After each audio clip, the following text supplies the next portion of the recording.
आजचा दिवस जरा खासच होता. पहाटेचे 3 वाजता उठले. सगळ्यात आधी अंगणात छान सडा रांगोळी केली, देवपूजा केली आणि मग काकड यात्रेची तयारी सुरू केली. कारण आज आमच्या गावात काकड यात्रा होती. पहाटे 5 वाजता गावातल्या बसवेश्वर मंदिरात जायचं होतं.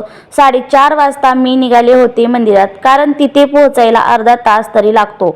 बसवेश्वर मंदिरात गेल्यानंतर आधी बसवेश्वरांना पाणी अर्पण केलं आणि तिथून पवित्र पाणी काकडीत घेऊन ते आपल्या महादेवाच्या मंदिरात नेऊन महादेवाला अर्पण करायचं होतं. बसवेश्वर मंदिरातून महादेवाच्या मंदिराकडे निघालो आणि खूप गर्दी होती. सगळीकडे भक्तीचं वातावरण होतं. हर हर महादेवाचा जयघोष होता आणि प्रत्येकाच्या चेहऱ्यावर एक वेगळाच उत्साह होता. काकड घेऊन महादेवाच्या मंदिरापर्यंत पोहोचले आणि शेवटी ते पाणी महादेवाला अर्पण केलं. त्या क्षणी मनाला एक वेगळी शांतता मिळाली. तर तुमच्याकडे पण काकड यात्रा केली आहे का? मला कमेंट करून नक्की सांगा. आणि परत घरी आले, स्वयंपाक करून घेतला. स्वयंपाकात मी आज बनवले होते पालकाची भाजी, चपाती, भात.